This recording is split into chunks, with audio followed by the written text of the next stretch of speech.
Welcome to the Museum District, one of the most iconic and beloved neighborhoods in all of Richmond. Before it was home to Richmond's most famous museums, this land was rural farmland. But by the early 1900s, the streetcar system extended west from the city, creating what was known then as a streetcar suburb. You'll see homes here dating back to the 1910s, 20s, and 30s, all laid out on a clean grid with sidewalks, front porches, and shade trees. It's a mix of Tudor, Colonial Revival, Craftsman, bungalows, and brick row homes. The neighborhood gets its name from these two anchors, the Virginia Museum of Fine Arts and the Virginia Museum of History and Culture. To locals, these aren't just museums, they're a part of everyday life. The VMFA opened its doors in 1936 and currently houses over 50,000 pieces of art, from classical European paintings to African sculpture to contemporary American art. Admission, still free. The Sculpture Garden, 24/7. But this neighborhood isn't just about museums, it's about lifestyle. So let's talk about walkability and what it feels like to actually live here. So if you live in the Museum District, then spots like the Franklin Inn are scattered all over this neighborhood. So with just a short walking distance from here, you've got Blanchard's Coffee, gosh, Buddy's. So I went to Virginia Commonwealth University and I spent many a late nights at Buddy's. Really good food, it's a local staple as well. You can pretty much walk to really good restaurants, get really good coffee, just have your hands on just about anything you want to have your hands on within minutes within the Museum District. So if you've been here through the years, then you've probably seen me behind the counter making you a sandwich, a beast feast, a son of a beast, a sailor, a Reuben. I've literally made thousands of sandwiches behind the counter here. You gotta come check it out. Chiocca's been here since 1952. These streets were built before cars ran the show. So wide sidewalks, mature trees, front porches that actually get used, evenings turn into walks, front porches turn into conversations, weekends don't feel overplanned. It's urban, but it feels grounded. Median home prices here are currently in the mid 600,000s, with renovated single-family homes easily reaching 700,000 or more, depending on size and location. But beyond the numbers, this neighborhood offers something harder to measure: character, community, and culture. And that's why homes here typically don't last long. So the real estate in the Museum District is really diverse. You can find everything from 2-bedroom condos to single-family homes, just like this one at 3413 Hanover Avenue. Let's go take a peek.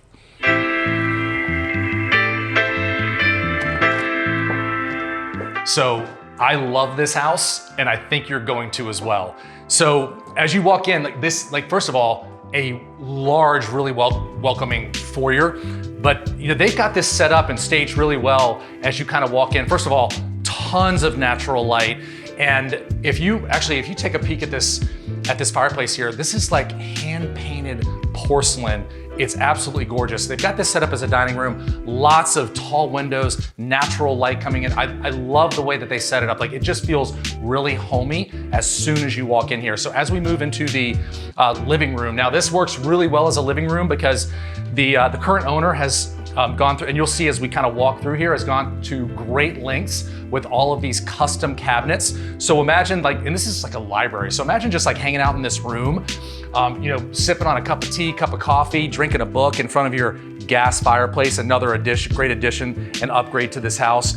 All this natural light pouring in on you. And I think it's worth noting now that all of the windows in this house have been completely updated with vinyl replacement windows, so you don't have to worry about any maintenance, which is really nice, hard to find in this area as well. So, hey, you know what they say about kitchens and baths, so let's go check out the first floor full bathroom right here. So look at this.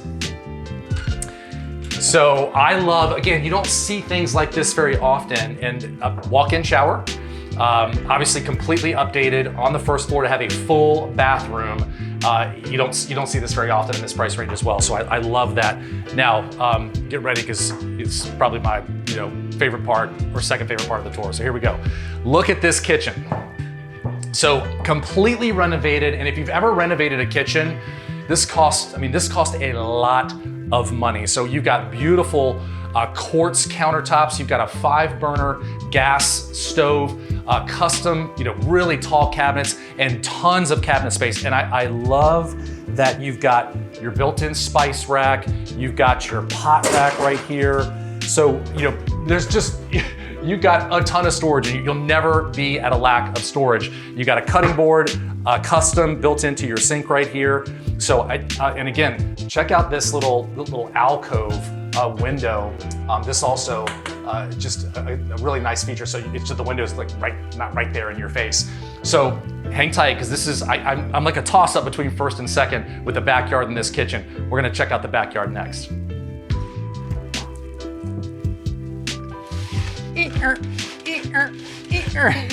So I'm not sure if that's the actual sound that an accordion makes, but again, I love little features like this. You've got this accordion screen door, which, I mean, it's January, it should be really cold, but it's a beautiful day.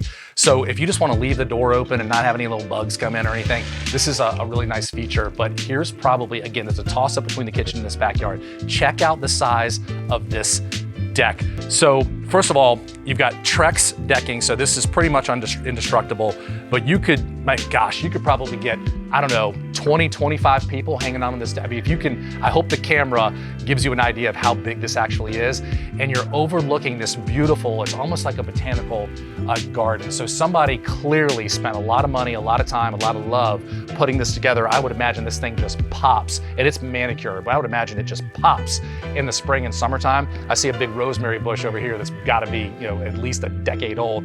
You've got a little potting shed back here, and then a 2-car dedicated space that you could fit 2 large size SUVs in. Well, this is just a beautiful space, again, to just sit back, relax, and enjoy this beautiful garden.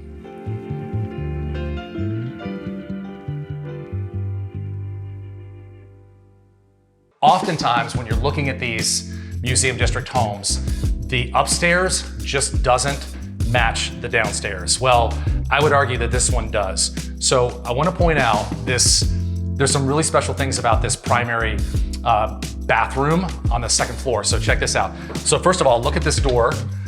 Again, I just love these little unique features, so it's just not cookie cutter. But what's really special about this is they kept the original hardwood floors in the bathroom, and I love this. I mean, you could obviously put a little area rug down in here, but a couple things to point out. You have this massive, like 4-person shower, or maybe 2, whatever you're into.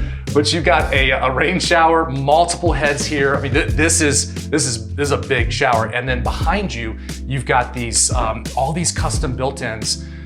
So you got a lot of shoes. You can put your towels, but you got a lot of shoes. You got plenty of space for all your shoes.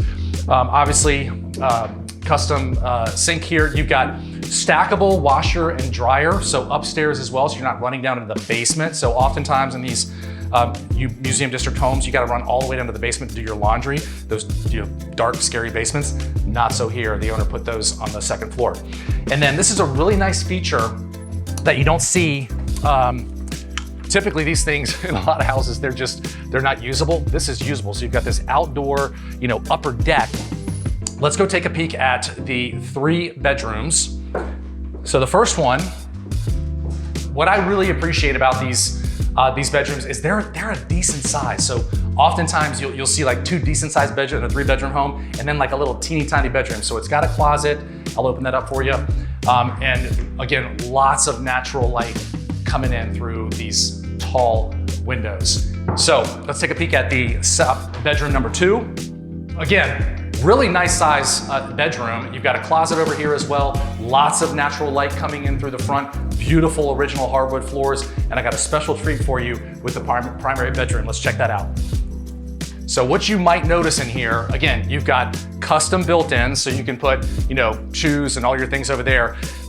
And gotta point out the natural light. But this little, I say little intentionally, this little closet over here, you can't put much in there. So you gotta be asking yourselves, like, Clayton, where's the closet, man? So here's a special treat for the primary bedroom. So you've got this massive, I think actually what they did is this was the original bathroom, if I had to guess, and that was a bedroom. They turned a bedroom into a bathroom over there. This was the original bathroom, which is now a walk-in closet with custom cabinets, custom shelves. This is probably as big as the closet that I have currently, and I love it. I mean, you could hide in here.